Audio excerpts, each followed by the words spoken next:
Hello friends, ഞാനിന്നിവിടെ ഒരു മുരിങ്ങയിലയും പരിപ്പും ഒരു വലിയ തക്കാളിയും വെച്ച് ഇന്നൊരു കറിയാണ് ഉണ്ടാക്കുന്നത്. നമുക്ക് കടുക് വറുക്കാൻ ഉള്ളിയൊന്നും വേണ്ട. അതുകൊണ്ട് നമ്മൾ ഒരു 4-5 കഷ്ണം ചെറിയ ഉള്ളി അല്ലെങ്കിൽ ഒരു ചെറിയ സവാള വേണം. നമുക്കിതിന് തക്കാളി ഒന്ന് അരിഞ്ഞിട്ട് വരാം. നമ്മുടെ സവാളയെല്ലാം ഇതുപോലെ അരിഞ്ഞിട്ടുണ്ട്.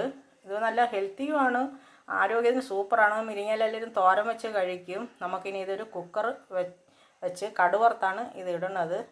ഗ്യാസ് കത്തിച്ച് ഒരു കുക്കർ വെച്ച് കൊടുത്തിട്ടുണ്ട്. നിങ്ങൾക്ക് കുക്കറിലോ വേറെ ഏതെങ്കിലും ചീനിച്ചട്ടിയിലോ ഒക്കെ ചെയ്യാം. നമ്മൾ കടുക് വറുക്കൂല. ഇപ്പോഴാണ് നമ്മൾ ആവശ്യത്തിന് എണ്ണ ഒഴിച്ച് കൊടുക്കാം.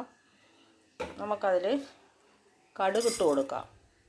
നമ്മുടെ കടുകെല്ലാം പൊട്ടിയിട്ടുണ്ട്. നമുക്ക് വറ്റൽമുളക് ഇട്ട് കൊടുക്കാം. അതുപോലെ തന്നെ കറിവേപ്പില ഇട്ട് കൊടുക്കാം. നമുക്ക് ഉള്ളി ഇട്ട് കൊടുക്കാം. നമുക്കിത് ഇളക്കി കൊടുക്കാം.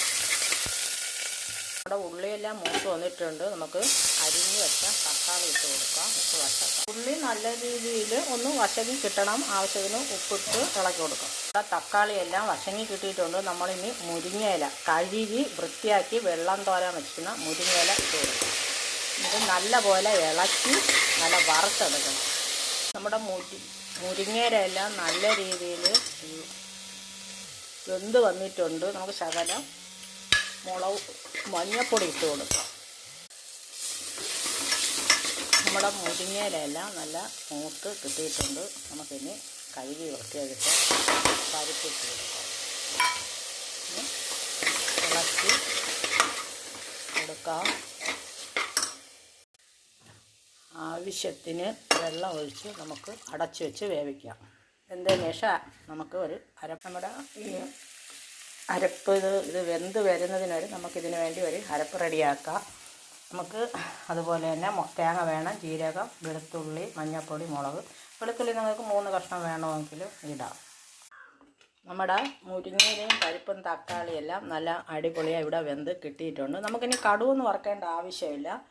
നമുക്കിത് അരപ്പ് ചേർത്ത് നമുക്കിത് തിളപ്പിച്ച് ഇറക്കാം.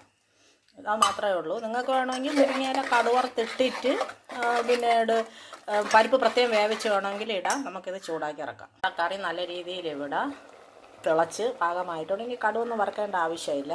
നിങ്ങൾക്ക് വേണമെങ്കിൽ കടുക് വറുത്ത് വെച്ച് വേണമെങ്കിലും പരിപ്പ് വേവിച്ച് അതിനകത്തോട്ടിട്ട് അരപ്പിട്ട് വേണമെങ്കിലും എടുക്കാം. അല്ലെങ്കിൽ ലാസ്റ്റ് വേണമെങ്കിലും കടുക് വറുത്തൊഴിക്കാം. സൂപ്പറാണ്. ചോറിനൊക്കെ അടിപൊളിയാണ്. നമുക്ക് മാറ്റാം. മുരിങ്ങയില കറി ഇവിടെ റെഡി ആയിട്ടുണ്ട്.